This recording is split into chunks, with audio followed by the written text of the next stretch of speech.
for the moment, I don't want to do like some sit down shows, like, Right. I mean, with some chair. I mean, you could maybe throw the chairs. I mean, Yeah, throw just the chairs. throwing away. Yeah.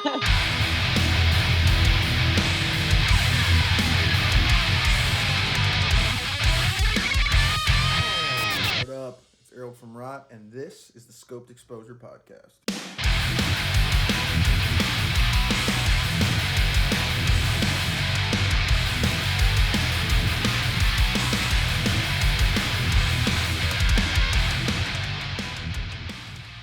Pronouncing your first name is Marion, that's correct?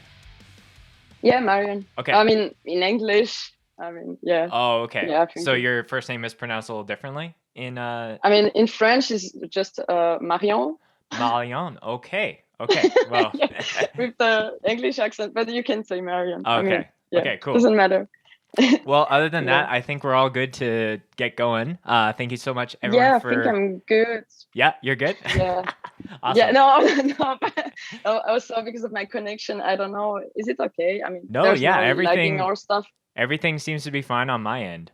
Okay, So that's cool. good. Yeah, as long I Yeah. always tell people like just have stable Wi-Fi and headphones, and we should be off to the races. So Yeah, I mean, I don't even have the Wi-Fi. I use my hotspot from my your phone. my phone. Oh, So I yeah, see. I mean, sometimes it doesn't work, sometimes yes, but I mean, apparently it's good now. No, that's all good. Fine. But yeah, thanks everyone for tuning in. This is another episode of the Scoped Exposure Podcast. We are going from Calgary all the way to the other side of the world and chatting with Marion or Marion, as we said earlier. Marion, yeah. From the band Path of Resurgence. And Yeah. thank you so much for joining me on the podcast today. So hi and welcome. I mean, thanks for having me. Of course, yeah. Path of Resurgence was a band that kind of came onto my radar just kind of at the end of 2020. As you know, during this whole pandemic, I've been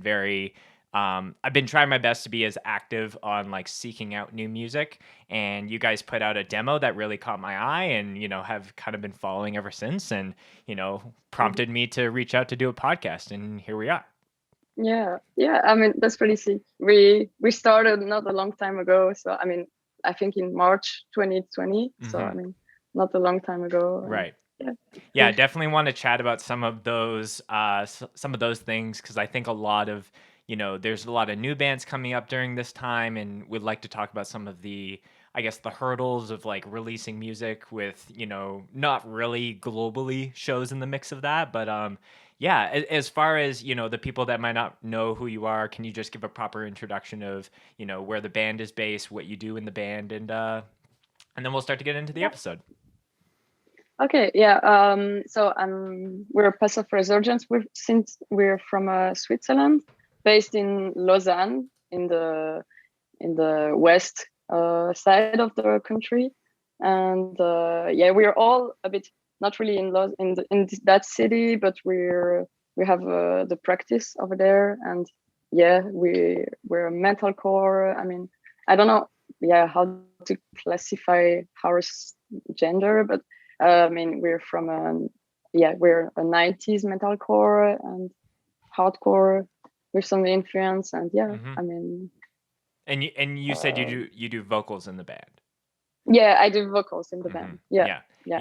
And I can definitely hear a lot of that, like I guess late 90s, early 90s, like metalcore influence, the metal side. But I think it's really cool to see some different takes on that, because it seems like a lot of you in the band are like hardcore kids that are playing that style of music and doing that. So there's a nice blend of that. But I'm very excited to be doing that. Before we get super into the music conversation, we got to check some bevs, as you know, for the podcast. So it's tradition for the guest to go first. So tell me what you're bringing to the show today. I bring the Ventimans Rose Limonade. I don't know if you've ever seen that before. Yeah. Okay, cool. I don't know. I try to. I mean, I'm also super addicted to cola vanilla. Some people would hate that, but I really like that. But I'm trying to reduce my consumption about that, and support some other smaller brand. And I think this is, I mean, I really like this kind of lemonade. Yeah. And I think it's a bit better than just the Coca-Cola, where there's a lot of sugar in it. I mean, sure. Still really sugary, but right. I think the brand is a bit more ethical and a bit nicer. Yeah. For a brand like Coca-Cola, like ethics are kind of out the window for majority of those things. I never like kind of grew up drinking pop or anything like that, so kind of naturally try to stray away. Marion, I don't know how much you follow the show, but we actually have some Bev sponsors that have, kind of supported us in the last couple of weeks as we start season 2. So I'm checking our friends from Say When, which is a chai company out here in Canada. So this is their like golden chai. So this is like the non-caffeine one, because as I was thinking about what I was going to check, I've already had my morning coffee, so I'm like still have like the caffeine shakes. So I wanted to do something that was like a little bit more chill. It's ironically like snowing, like there's no tomorrow outside. Yeah.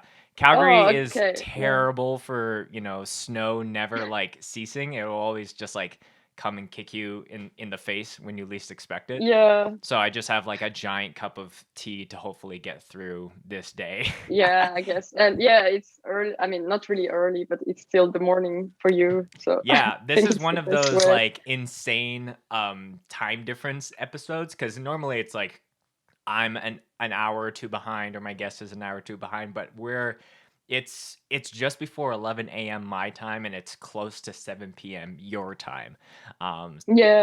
So it's always funny on doing some of those things, even posting the episode, because it'll go live on my end, and then I'm like waiting for you to either wake up or like post it in the evening or whatever. So sometimes I have some posts about Passive Resurgence, and really randomly during the night I'm like, someone posts some sick comments or you got tagged in something.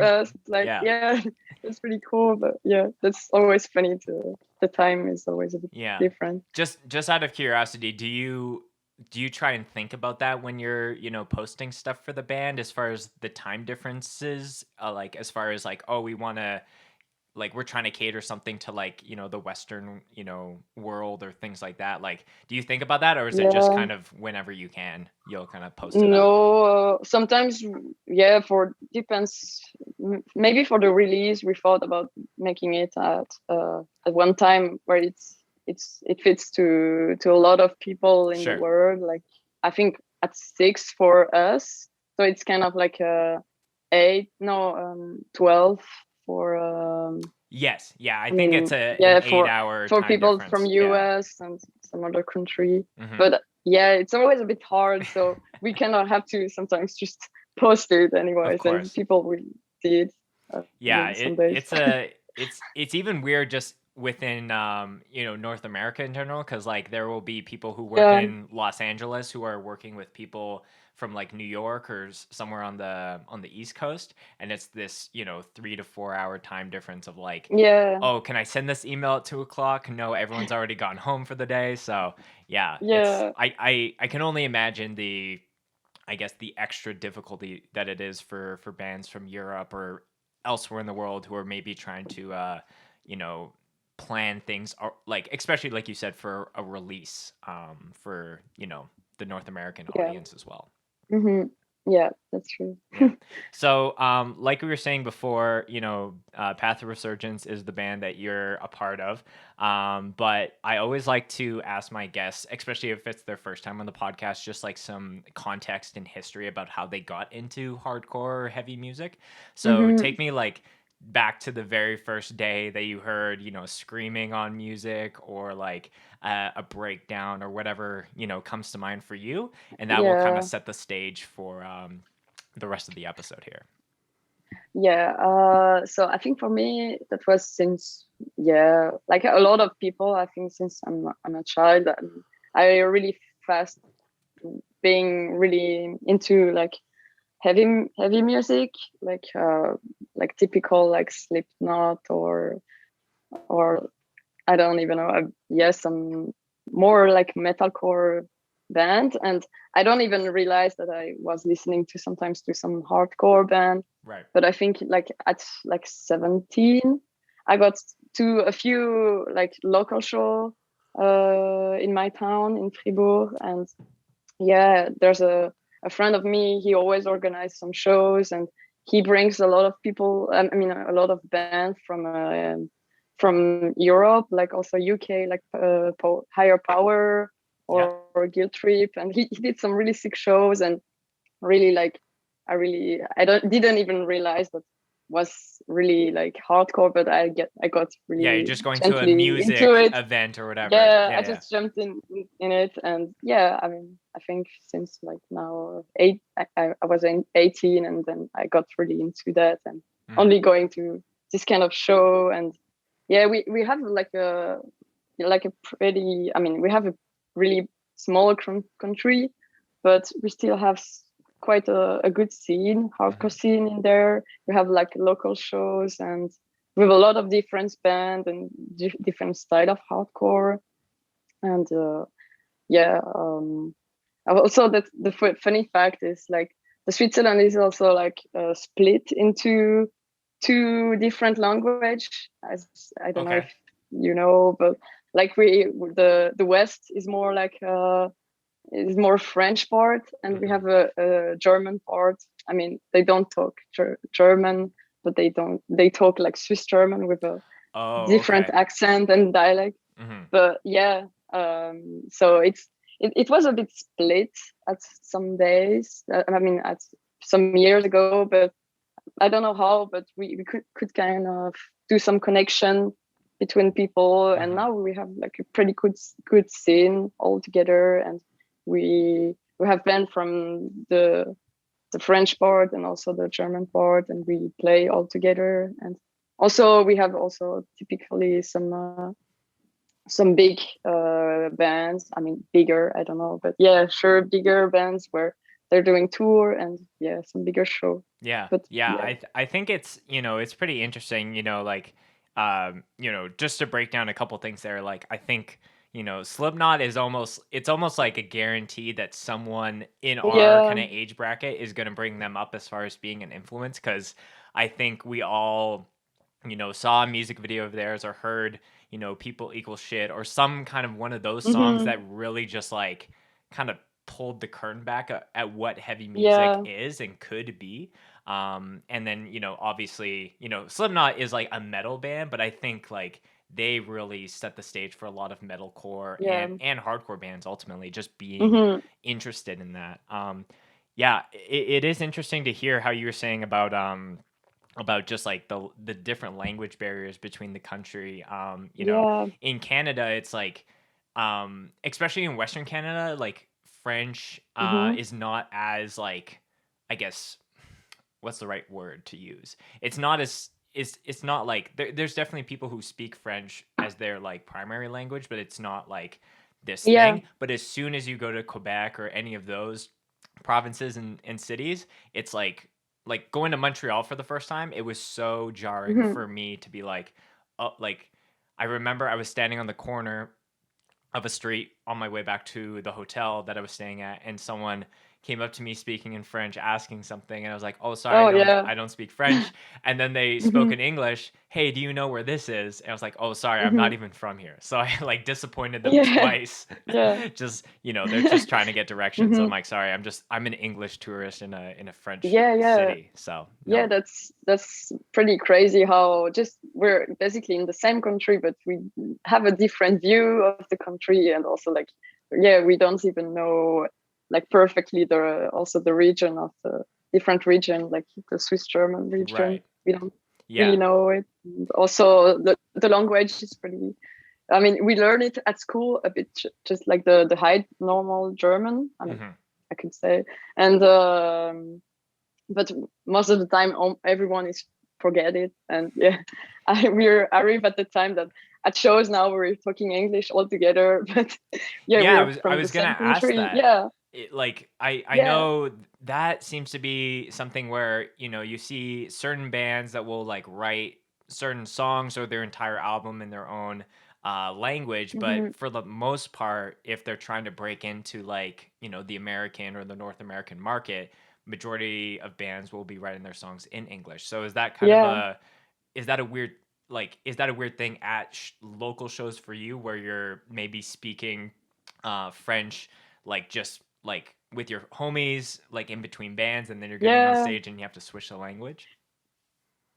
Yeah, sometimes we have switch the language, and I mean sometimes we have even like some friends, I mean some homies that you talk French with it, and some other friends from the German part, so you have to sometimes you switch the language, but also sometimes you just talk English for everyone, but that's also a bit funny. And also on stage sometimes you're in the French part and you want to talk French, but you have also some friends from Swiss Germany, so you kind of want to talk to them too, so you have to do it in English. Like you almost like need to know 3 languages going to a Switzerland show. That's so funny. Yeah, we even have another part, but I don't even know that well this part. I mean, we have the part of Switzerland really close from Italy, and it's like they're talking like a mix of Swiss German and Italian too. Oh, okay. And also so some are talking Italian. So yeah, we have a lot of language, and sometimes some Swiss German can't even really. I mean, yeah, of course they can understand some other part of. I don't know. We have some different part of Swiss German, and also some different Swiss German speaking, and also the accent is different. So sometimes it's even a bit hard between some Swiss German to get really, understand themselves. Well. But I mean, yeah, it's pretty crazy just looking at the the map on like as far as where you guys are placed, because like France is next door, German's just above you, and then Italy is just below you. So you guys are kind of like consolidated into that little space. Yeah. In the past we were really, I mean, we still the not even in the European, I mean, we're not an European country, just like we're neutral, but even really just in the middle of nowhere, I mean, of this country. In between. That's also a bit funny. Yeah, well, I definitely want to hit on a little bit more about like what the local scene is like out there, and some of the other bands that you guys would play shows with or you want to shout out. But just talk to me a little bit about how the band Path of Resurgence came to be.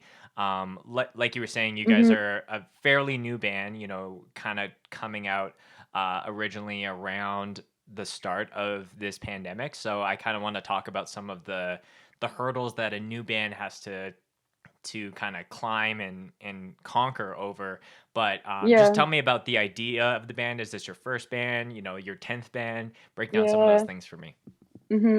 So I think Path of Resurgence started because I mean we had a band before with the same members. Okay. And 2 years ago that was Suffocate. But yeah, I mean we did like a different type of hardcore, but then we had to stop doing this band with the drummer. So we were like just 3 in the band room, and we were like, what we're gonna do now, and maybe we want to continue doing music. So we just switched the instrument. I did. I was doing bass. Okay. And so I went to vocals, and the vocalist went to drum, and the guitarist still the guitarist. So we started the band like this, and we wrote stuff pretty. I mean, we already knew each other pretty well, so we could write songs pretty fast, and we had a different style. Like we were like, okay, now we really want to do like some metalcore influence in there. And I mean, it went pretty fast. And after just a friend of us like wanted to do bass. I mean, he did some bass a few years ago, and he was but I mean, I can learn pretty fast. So sure. Let's do it. Like it's always a bit like this. Sometimes someone wants to be in a band, and just let's do bass. It's pretty like, I mean, it's a super cool instrument, but also like for learning and getting into the band, I think it's pretty maybe a bit easier, I think. I think most instruments, when it comes to like if it's your first hardcore band, are very, very accessible to do. Like I remember an earlier podcast for season 2 was with Malachi from this band from California called Scowl. And he was like, never played guitar before. And he was like, no, we're starting this band. I'm going to play guitar. And he just spent 2 weeks like learning how to play guitar. And like, you know, the fact that that can happen, not like overnight, but like very quickly is very, very empowering for a lot of people versus like, if you want to play in a death metal band, like you need a longer runtime to learn and just to be that competent to do that.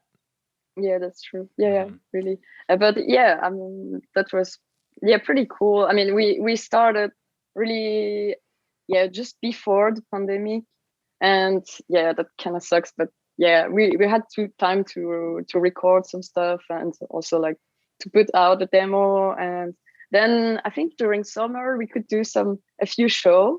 I think like maybe like 4 or 5.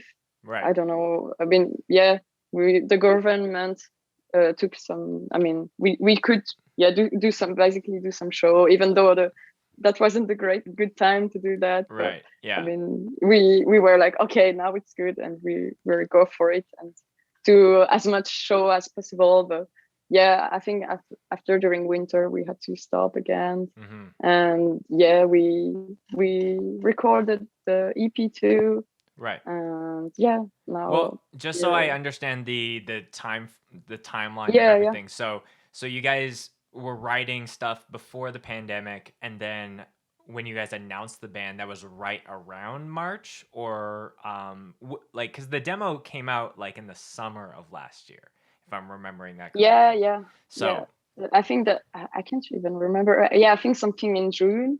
Like so. Yeah, we started the band and we directly wrote some stuff and recorded.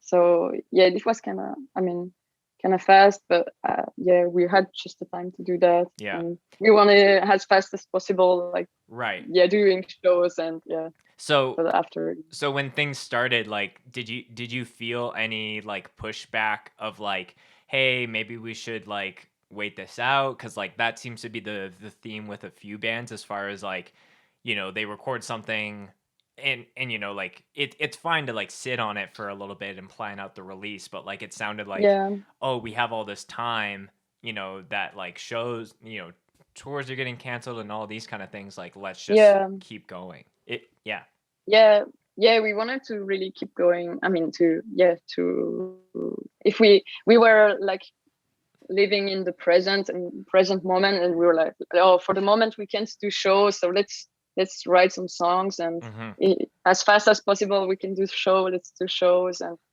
maybe a tour. But I think it's for the moment it's really dead, but let's see. But we really wanted to, I don't know how to say, but we really wanted to just as have fast the as wheels possible keep turning.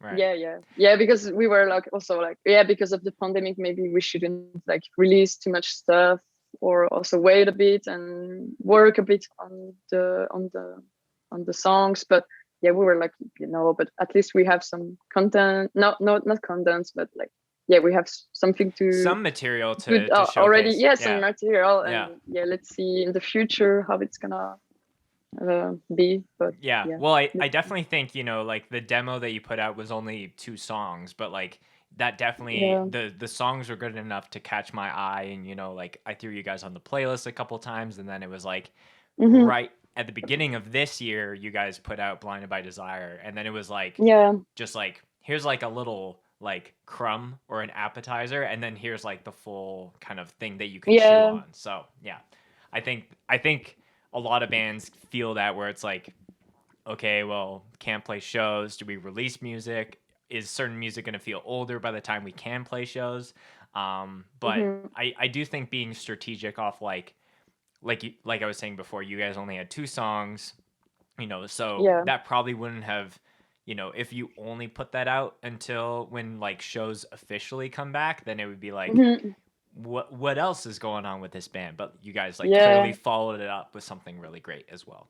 We really want to put 2 songs, and just then people will just just see who we are, like which style of music we are doing and stuff. And then we already plan to do the EP like a few months after. Right. And like let's see for the future. But we definitely want to write some more stuff. Yeah. So record it. As far as like playing your first show and like some of those things, because like, you know, when people talk about like, you know, COVID and the whole pandemic, like it is so different, like in multiple countries around the world. Like some places it's like mad lockdown and it should be that way, but some places are like, we haven't had cases in 200 days, so we can throw this music festival. So like, tell me about, you know, how that is where you are, and, you know, like, cause I did see a couple like live photos and I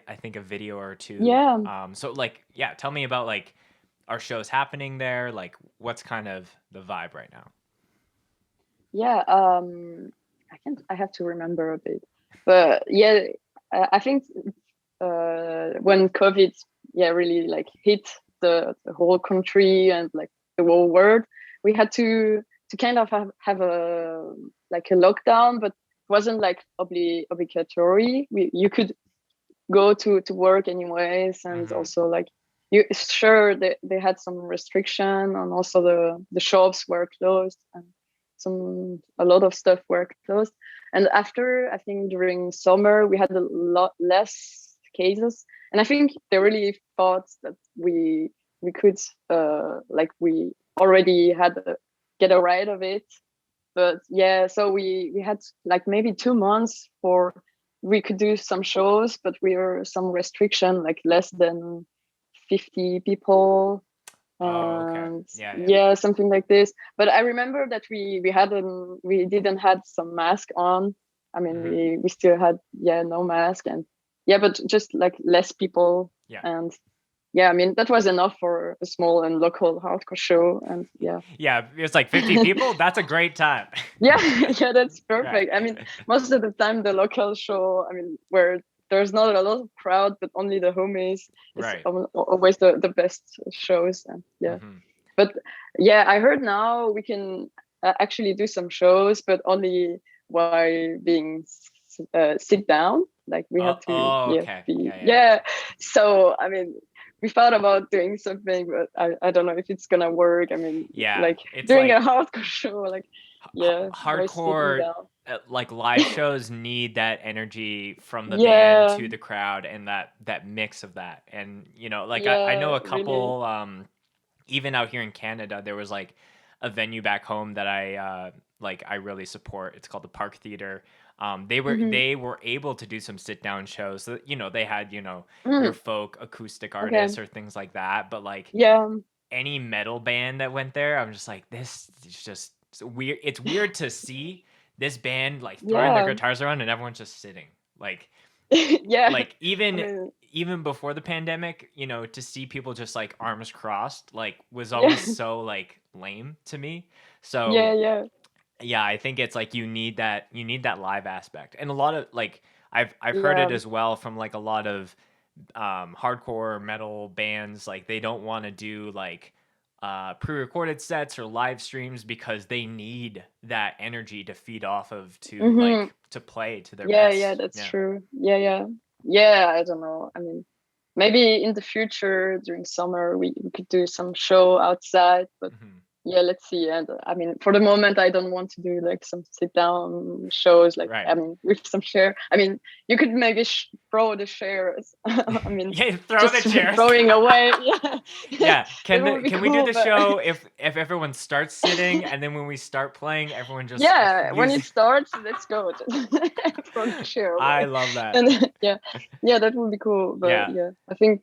If we have some control, please see that where it's some band and everyone starts sitting. That needs to be like a music video of some kind. Everyone's sitting down. I think that's You're like, okay, guys. Exactly. I think that there's a Bury Your Dead music video where they're at like some kind of poetry night, and it's like, and they get introduced, and as soon as they start playing, like people like just like get overtaken with aggression and start like moshing and stuff. So I think it would just be the same thing, just like chairs. Yeah, that would be possible, I think. Yeah. But yeah, you have to be on stage and say like to the homies, like, if the police is coming, like, you have to sit all down. Yeah. No, Grab the chairs, put them back. Yeah. Yeah, that's like crazy. like I'm sure you've seen School of Rock, the movie with Jack Black. Yeah, I think a long time ago. Yeah. But like, it's like remember. when the principal is coming, it's like, to your positions, and everyone's like putting the drums in the closet and putting the desks back. So it would have to be the same thing. Yeah. Yeah. Yeah, like maybe that's a good transition, just talking about like shows in general in Switzerland. Like, who are some other bands that, that people, who are listening, who are like avid, like trying to seek out music that's outside of the North American, hardcore bubble, that you would want to shout out? Because you mentioned a couple before, like Guilt Trip is actually, they're not from Switzerland, I'm pretty sure, but Guilt Trip is one of my favorite European bands. I think that they're so sick. I think they're from UK. I mean, if I'm not wrong. Yeah, but I think it's the United Kingdom. So yeah, who are some other bands from kind of your local sphere that you would want to plug real quick? I think we have Deconvolution. They did like a tour with Other. They did a big tour in Europe, and we have also Life Crusher. There's also a friend of me. She's singing also in the band. What's the band called again? I must have missed the Life Crusher. Life Crusher. Yeah. Okay, that's a hard ass band name, so that's very cool. Yeah, that's pretty cool. And I mean, she's the only one who also that I know. I mean, I don't know everyone, but I think she's the singer in the band, and okay. I mean, I don't. There's some other girl in some bands also, like in Cage.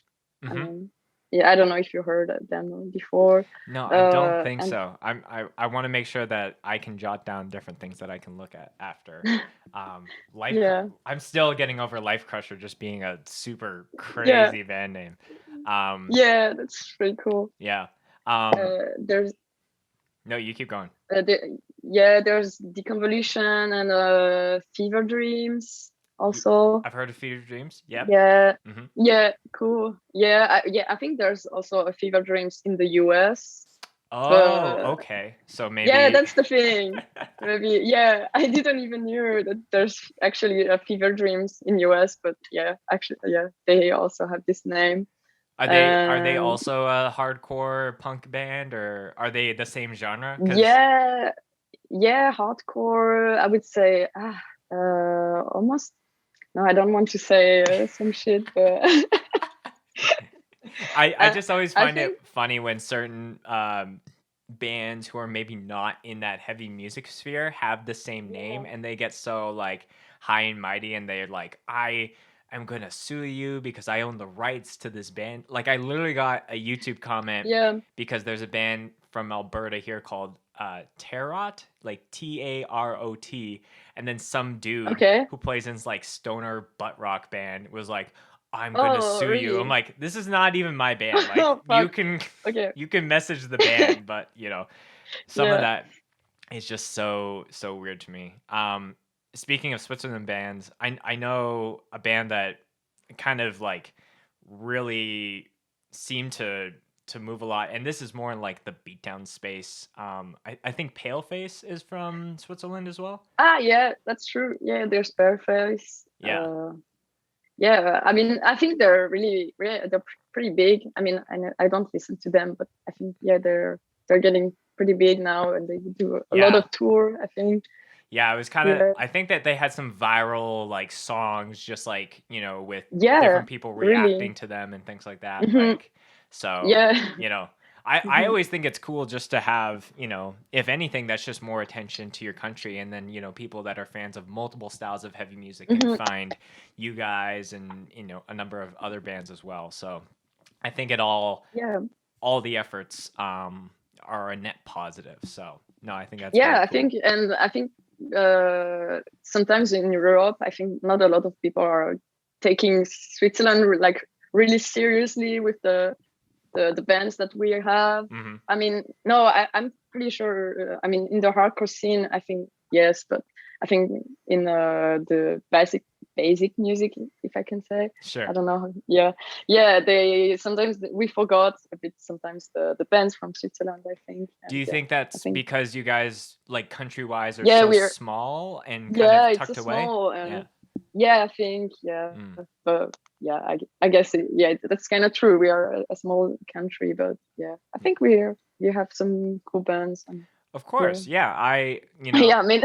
I think it's I think it's really empowering. I did a podcast just yesterday with Jimmy from Low End, and we were just talking about bands that have really gotten a lot of attention that aren't from like hype like hardcore places in the world are for me always like these underdog bands that kind of come up, and I think it's like people in those areas just learn a lot more of just how to appreciate and not take anything for granted and really work hard for a lot of those things. And like I remember having Bart and Boy from Hosser on the episode, and he was like, as soon as you're in like Europe, people call you Eurocore, which is like such a strange term to use. Sometimes I think there's, I don't know why, but people a big difference between like the US band, the European band, and after some other country, I think. But I think, it's a bit stupid to classify the band as a genre like this. I mean, just European band. Yeah, because I think there's maybe, I don't know, like small touch. I think it's almost like maybe. Yeah, I don't know if it's just a level of ignorance where it's like, oh, this is a European style on music or certain kind of art. Because I think when I was first getting into heavy music, I maybe thought that. Even like I had a phase where I was like following like probably hundreds of different tattoo artists from around the world that I want to eventually get that tattooed by, and then I eventually had to unfollow because I'm like, I don't know the next time I'm going to go to Puerto Rico or whatever. So I'll just like leave that. But I think even with some tattoo artists, I was like, oh, okay, there's like a certain style. But then I started to find artists in the States that like kind of were similar. So it's like, oh, it actually doesn't matter from Europe or wherever. Yeah. But I think it's more about not even the culture, but I mean, a lot of tattooers maybe know each other from the same country, and they maybe have the same inspiration. So maybe they have kind of the same style, but maybe, I think it's not even like the country, but. Yeah, I think it's like, obviously it's been talked about on the podcast where it's like different cities will have more bands that maybe are in a certain subgenre of music just because it's like, that local band influences 4 other local bands, or it's just like the thing growing up. But like I truly believe that like if you guys were coming over here, I off the top of my head could name like a tour package that's like Canadian and American bands that like would kind of fit the bill, and nothing would feel like, oh, who's the one band from out of country? It would just be like, oh, these are all really cool bands that all play hardcore, metallic hardcore, whatever you want to spin it as. Yeah. This is I think the best way to think about, I mean, the band. Right. What's I always like to get people talking about like, especially where they're from. I'm sure a number of people listening are from Switzerland and are homies of yours, but I'm sure there's a few people that are listening from the States or Canada that maybe have never gone across the pond, so to speak. So just tell me about like, I always like to ask like, what's your favorite and least favorite thing about being where you're from, as far as like whether it's like anything from like weather or like anything like that. So yeah. Okay, I see. Yeah. Well, I have to think a bit, but maybe the annoying part is like, if you, I feel like in US you can more easily go across the country, like go like a lot of different part of state. Sure. And have a different scene. The thing is, in Switzerland, we don't have that much people into the scene. I think, we always see the same people. That's really cool, but right. we don't have that much diversity. I don't know how to say. We're like a pretty small scene. That would be also nice to if we. Yeah, you want to eventually see it grow and blossom for sure. Yeah. Yeah, but otherwise, it's also cool because we're really like stick together, and we can really we're pretty supportive from each other, bands and people. So it's kind of nice. But also I don't know about touring, how it feels, but I heard that it's a bit annoying because of the border. I think in Switzerland is a bit more. There's some tax, I think. I'm not sure. When you're crossing it. With the bands, and they're controlling everything, and you have to pay some stuff if you have some merch that costs that much money. You have to pay something, like a lot of country, but I think in Switzerland they're pretty they control a lot. And this is kind of the annoying thing, but without the band, without thinking about outside of the hardcore scene, I kind of like Switzerland because it's a really small country, but we still have a lot of nature, and like all the cliche, but it's kind of true, like the mountains and the lake. It's really nice.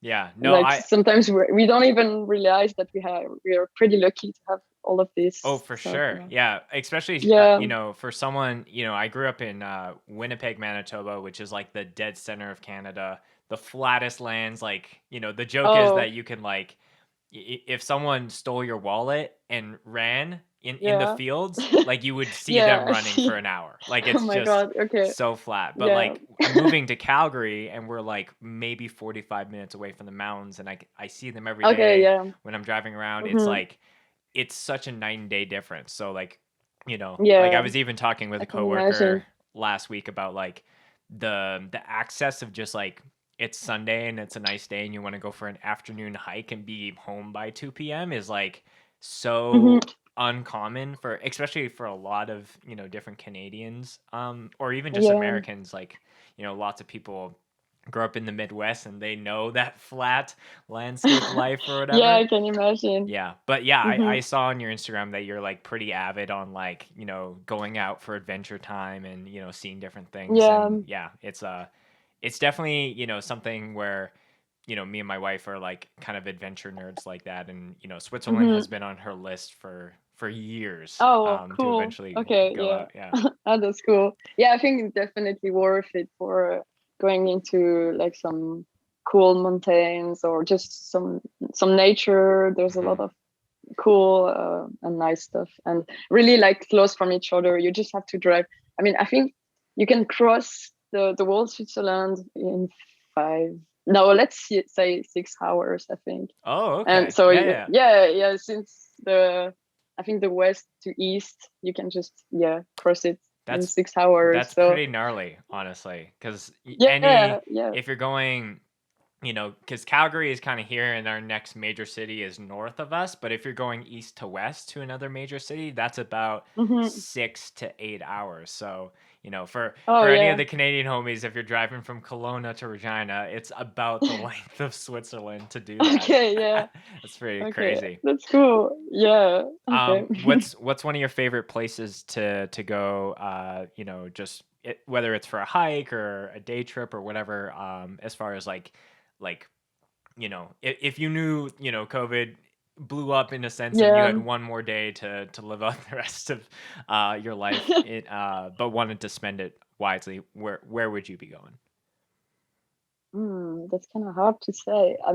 There's a lot of cool stuff, but I'm not such I like going to mountains, but I don't want to go to some really steep mountains. Right. I'm a bit afraid of the heights. Right. So I like also some chill stuff, but I would say, I don't know. I also really like my region of Switzerland. it's really cool because we have some small mountain, but also lake really close from each other. Right.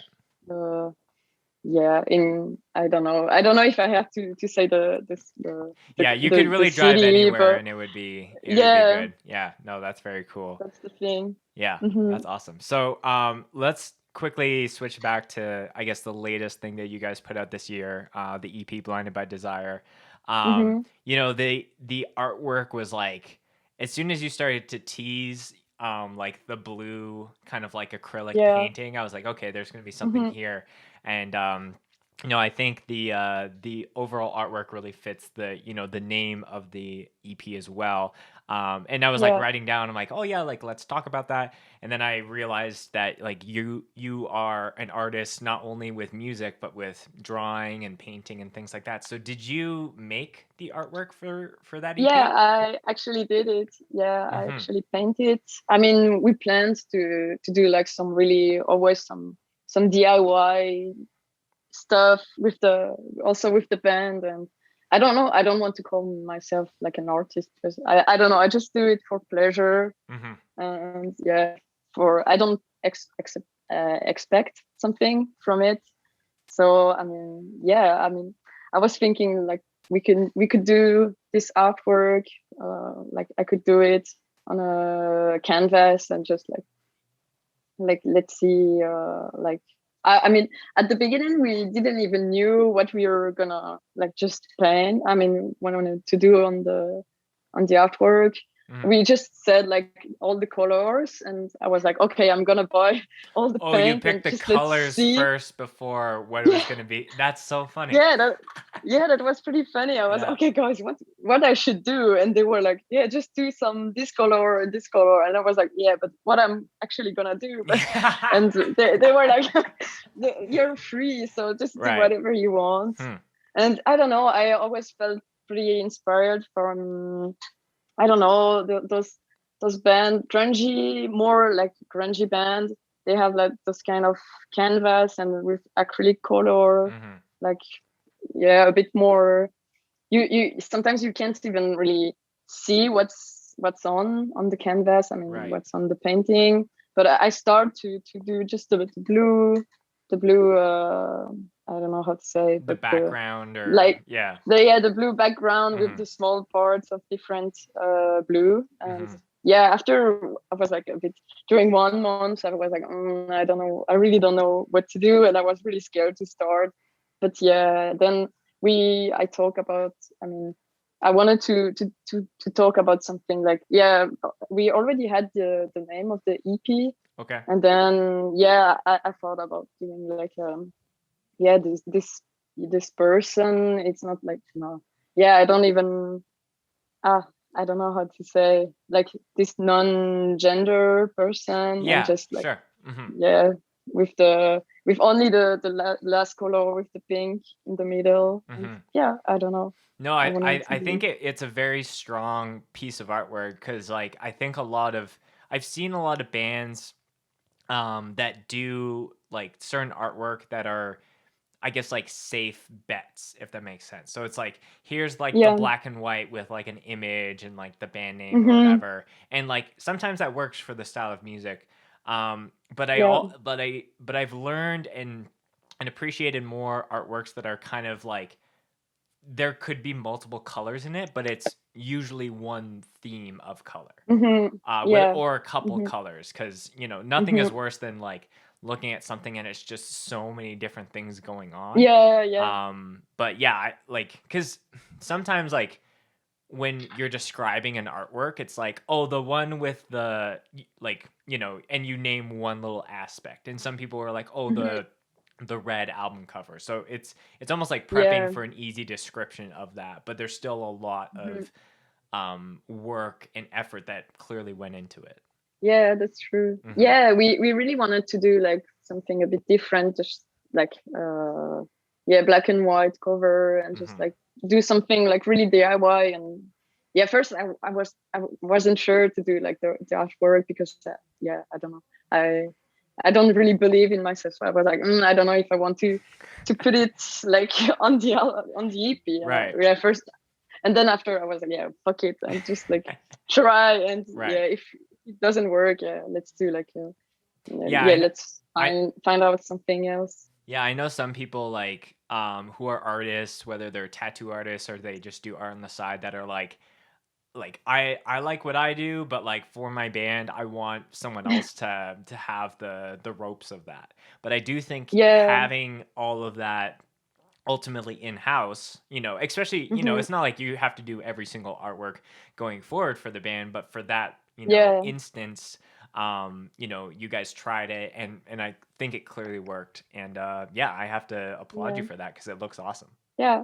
Well, thank you. I'm glad that a lot of people liked it. Yeah, I think so tell me about the actual process of making that, because like that is like I'm sure you have an actual piece that you actually painted it, and then like how does it work with like taking a photo and then upload? Like talk to me about some of those things.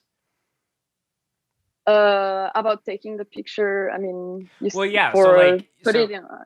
so you spent a number of hours and days, I'm sure, like making it and tweaking things, and then like how do you set it up to like so it's properly lit, and then it translates when you put it into a camera? Like talk to me about that.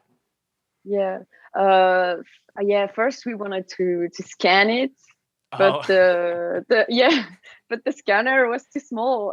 Oh, I see. we had to do it like really DIY until the end, just like taking a picture with a kind of good like photography. I mean, like a good with some good material, but that was a bit hard. But I mean, after we could like just put on the logo, and we try to keep it pretty raw. I mean, like the painting in real life, and not adding too much stuff on it. I mean, just maybe a bit some saturation, then we can see it a bit more clearly.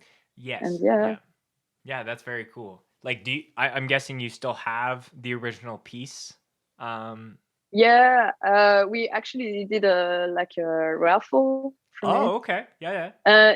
Because I mean, I keep it for a moment, and we just did like a small raffle if people wanted to, because a lot of people wanted this painting, and we were like, I mean, if you want it, just they put like 10 francs, and we after 1 month we just took someone I don't know how to say in English. Yeah, you just gave it to a good home, and that's very cool. Because I don't want to keep it for myself, because I don't even like put stuff, I mean, my art on the walls. So I was like, at least someone can be happy with it. Right. Like, and then we can also have some support, because I mean, putting out the EP costs a bit some money for us. So we have no shows. So I mean, that's kind of hard sometimes to like for the future. Also, we want to do vinyls. Right. So I mean, so we needed to also get some help a bit. Right. Yeah. I think it is cool for people that make art. Like, my band did something not to the same scale, but like we were thinking about doing something like that, because we had our singer's girlfriend, she drew it up, and we're like, this is so sick, we should do some kind of raffle when it comes up. And then I think there was a coffee spill or something, and it got wrecked, so it unfortunately we couldn't do that. But I know that we did a design with Tyler of Year the Knife, and like just for a t-shirt, and then he did like a full actual drawing of it, and we did a little giveaway for that. So I think that's that's cool for me to be like, something of my band is just hanging on someone's wall right now. I think that's very that's cool. Nice. That's cool. I like it too. I heard that my headphones have no battery anymore. Okay. Do you need to swap? Maybe I will just use the headphone. I mean, not the headphone, but the microphone. Just microphone from the computer, if it's fine. Yeah. I'm gonna just try to pick it up. Let's see. Yeah. Because I have the Bluetooth, so I don't know. No, I have AirPods as well, so I know what that's all about. Is it fine like this? Oh yeah, yeah. No, that sounds great. Okay, I'm sorry for. No, that's fine. But you okay? No, yeah, we're great. So talking about the actual music from that EP, like what are what's one of the songs that I guess you're like most proud of on the lyrical side that just really resonate with you, like even listening back to it? Because I always find like people that are writing songs about certain things, whether it's like super personal or like what's going on in our world, and not having that option, or even just the not availability, just like having people and their friends who feel that and like able to grab the mic and express that at a show, like that's not an option right now. But like, what's one song on that you're like most proud of on the lyrical side?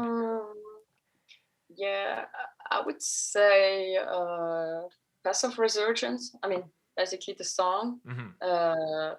I think because in the past I used to write down all the lyrics from the other songs, and I mean they are a bit older. I mean the songs and the lyrics, and I think I still have to. For me, it was really hard to at the beginning to really write down all my thoughts and just to let it go. And even it's the best way to do it, and I really like doing that. But sometimes it's really hard. It's still pretty hard to really like express myself. Sure. And also like also in English I think it's a bit harder, but I take some time to write down just like one lyrics, and I mean one songs, and but Pass of Resurgence is kind of, I mean, I like it a bit more because I think it's a bit more reflecting than the other songs. I mean, it's a bit more recent, the lyrics, and I don't know, it's a bit more positive in a way. I mean, and you can maybe the other songs are a bit more, because I was feeling a bit more anxious and bad, and I could at least let go you're fine. These things going, right? But then now I did the Pass of Resurgence songs, and it's a bit more reflecting and like talking about some more I don't know how to say.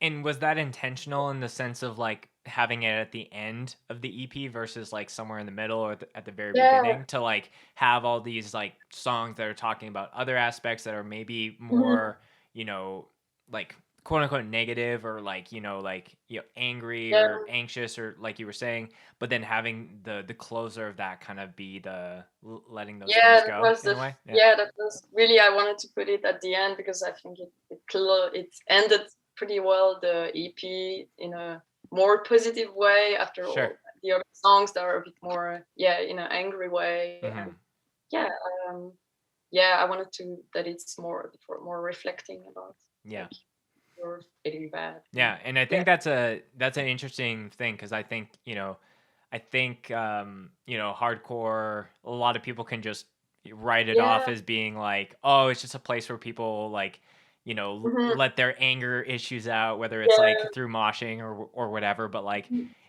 I think it really needs to come back around to being like, like we're all going through shit and we can express that, especially at a show, whether we're playing it or just attending.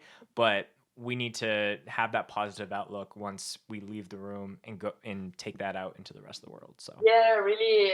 Also in the 90s, there's some band that they put a bit some more I don't know how to say, but they put a lot of emotion in the lyrics. Even the music is kind of heavy, but I think it's also a cool way to express yourself in that kind of music, to Definitely. Like not having just angry music, just angry lyrics, and like sure, sometimes it's super cool to like just let it go, but also like some part where it's a bit more self-reflecting and a bit more positive in a way. Yeah. No, I think that's very cool because I think a lot of bands, especially in the metalcore space, can maybe just get too, and if they want to do that, that's totally in their power to just be as like menacing and crazy sounding and maybe not having a lot of positive outlook on their song. Like people can write about whatever they want.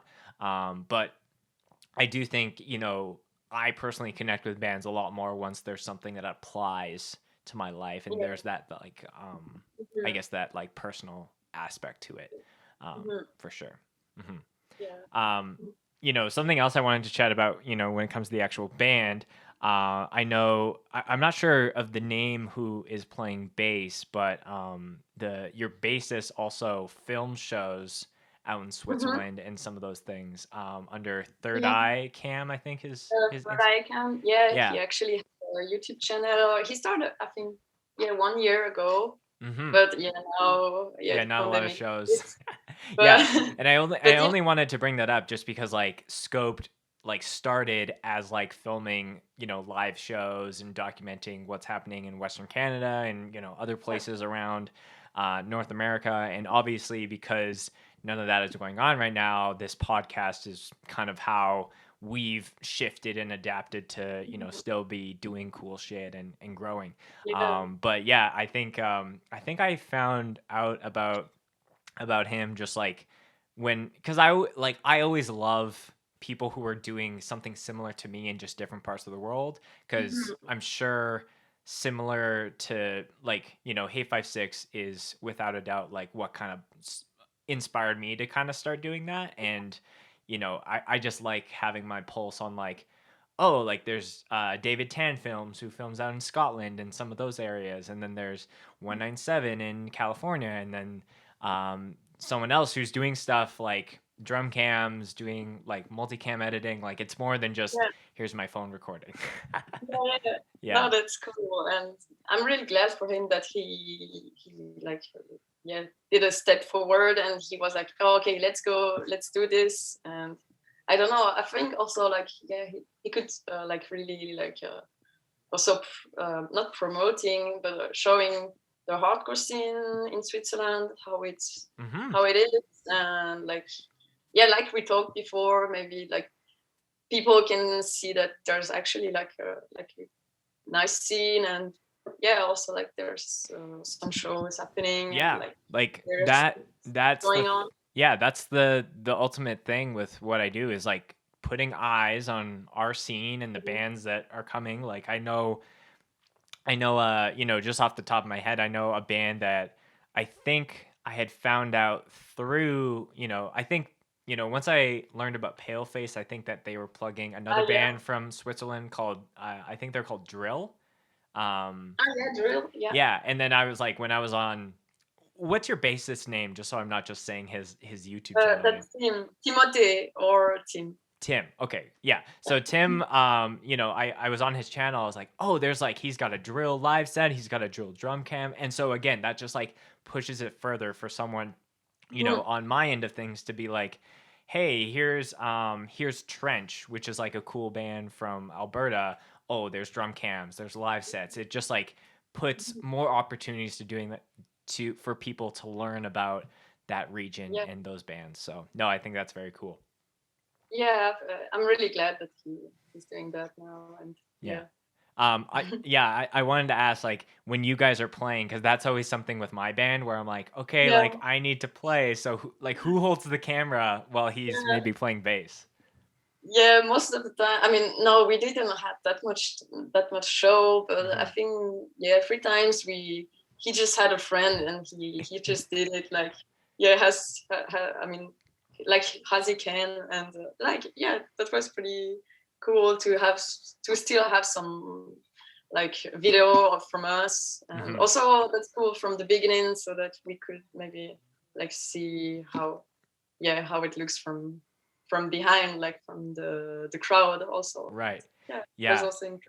I think it's I think I would go mad if I was like filming shows and trying to play in bands that I couldn't document, you know, the sets and those things. So I have to shout out any homies who have held a camera, even if they don't know anything about cameras, to like, you know, still capture those sets. So gotta shout that's those really people cool.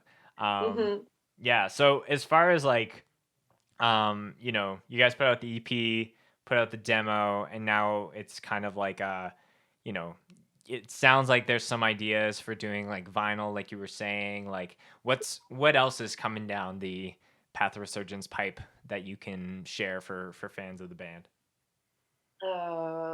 Yeah, I mean, when shows are, I mean, good. I mean, when as far as we could do some show, we would definitely go on tour in Europe. But also, like, I mean, we still have to talk about a bit about with the band, but we maybe want to put two songs out like this year. Yeah. Again, maybe like a split with another Swiss band.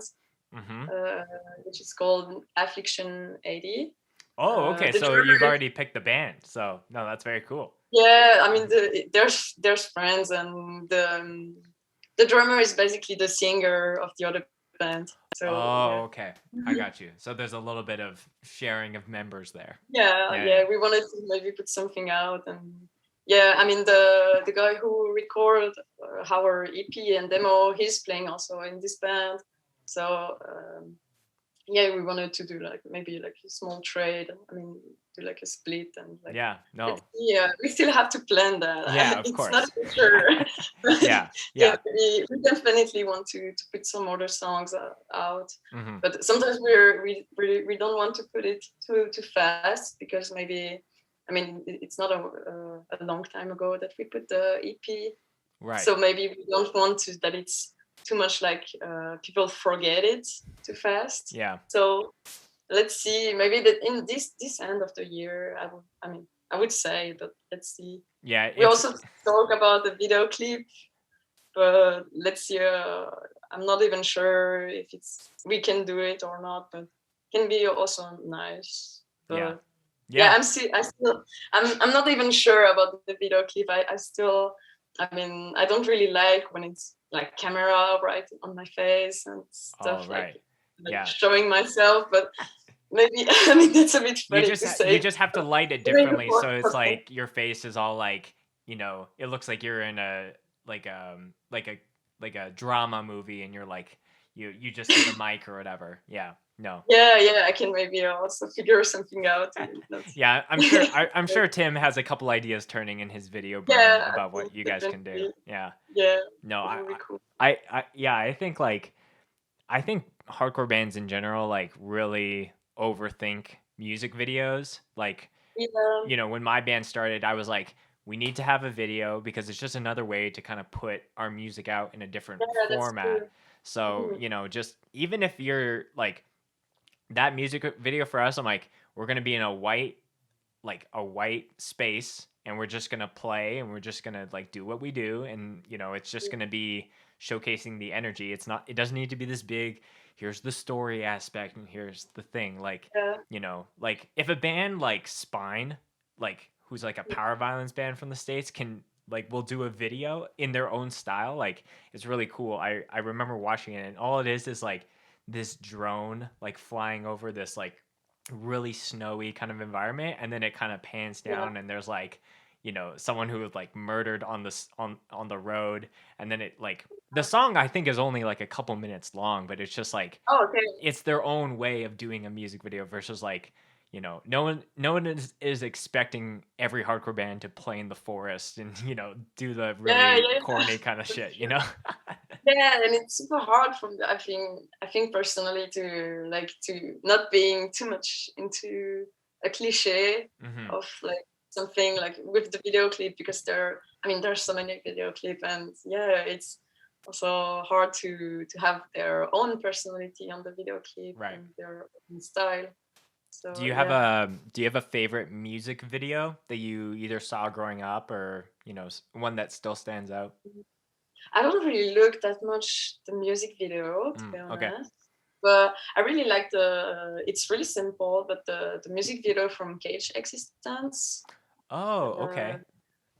Yeah, I mean that's one of the bands from out where you are, right? No. They're from Australia. Oh, okay. Cage exists. Yeah. Oh, okay. Oh, you never heard them before? They did a tour in Europe with Nautilus, actually. Oh, okay. Because I think I've heard this name before. Oh, yeah, they did Invasion Fest. Is that right? I'm not sure. Which fest? Invasion Fest in 2020. Yeah. So Knocked Loose, Terror, Alpha Wolf, Justice for the Damned. Oh yeah, okay, yeah. So this fest, Sunny, I remember filming it, and they are on that bill.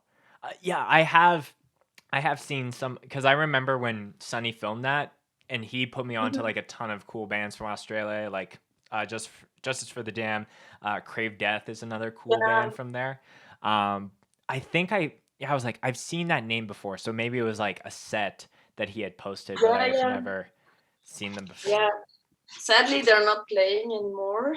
But yeah, I think that was a really cool band, and I don't know, they did like I think they don't have put a lot of producing into the video. I mean, I'm not sure what. I'm just trying to pull up the music video so simple, I can kind of look at it while we're talking about it. Is it A Burden for Purpose? Yeah, I think. Okay. It's just really dark. Yeah. Like, I mean, it's basically, I mean, kind of the basic stuff. Like the band is playing somewhere, but I really like the light. The light leaks that kind of come in and out. Yeah. That's cool. Yeah, I'm gonna have to check. I like this old like the old timey camera that's kind of going. Yeah, also it's super cool. Yeah. I don't know if the picture from someone. But no, like again, like to reiterate, bands don't need to do the crazy, like, if you're a band of a level of Knocked Loose and you want to have blue raining down in a white room, and I'm only saying that because that's one of the recommended videos. But I think it's like, you can find your own thing. Like, Scowl, that band I brought up a little bit earlier, they have a music video that's literally all their friends from like Santa Cruz just going to like some kind of like random little skate little park area, and they're all just hanging out. But like it fits that vibe of that band so well. That's nice. Yeah. I have to check it out. Yeah. I'll send it to you after this. Well, Marion, this has been super, super fun, super informative, especially on like what's going on in Switzerland and what you guys are all working on. The last section of the podcast that I always ask my guests is a favorite mosh story that they would like to share. So that could be anything from like something that happened to you, something that you saw at a show, something that you did to someone, whatever is the first thing that comes to your mind is kind of how we end off. Yeah, I thought about maybe I could share the story. I had a friend. he had to take his train home, but sadly, I know. But the last band was playing, and they just played the first song.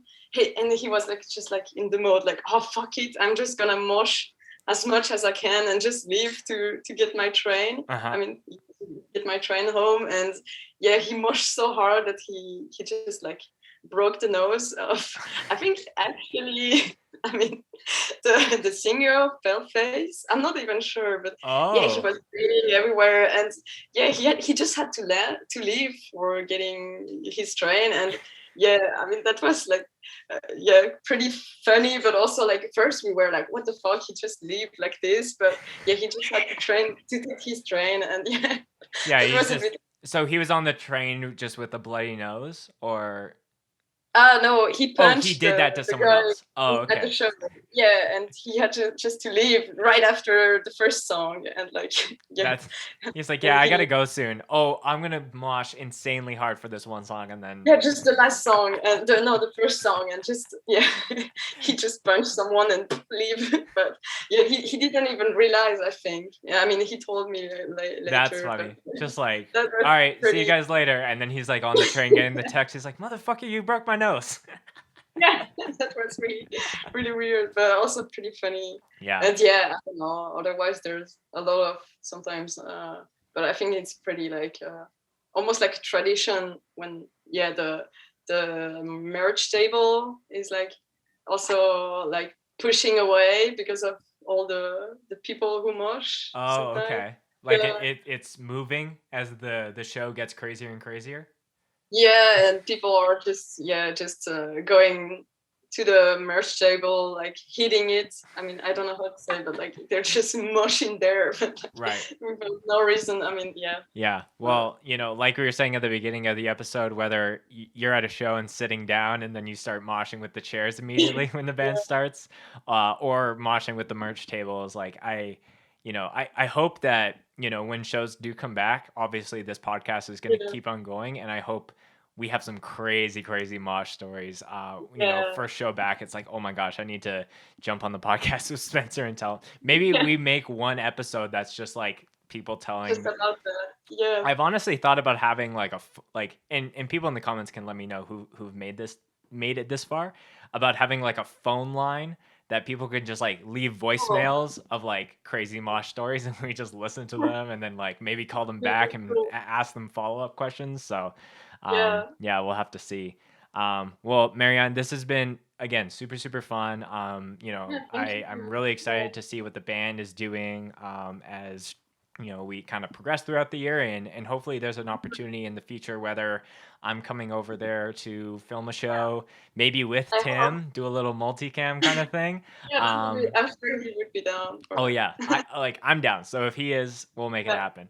But yeah, if there's anything that you want to plug, shout out, send the people off with before we wrap up officially, the floor is yours for whatever you got. Well, I would say just like thank to all the people who supported us like as far, like since the beginning and also until now. And yeah, I mean, hopefully shows are gonna be soon there again. Right. And yeah, also support local bands, because they really need some support, I think, actually, because I heard that some are closing now, definitely, because there's no show. So I think it's important to donate or to support. Yeah, most definitely. Yeah, like we need venues, we need bands, we need so many things when this all has the green light to come back. So however you can support those endeavors, whether it's buying records or donating money or whatever, that all really matters. Again, thank you so much for coming on and chatting with me, Marion. This has been really fun. I hope my English was okay. Your French and English were both great.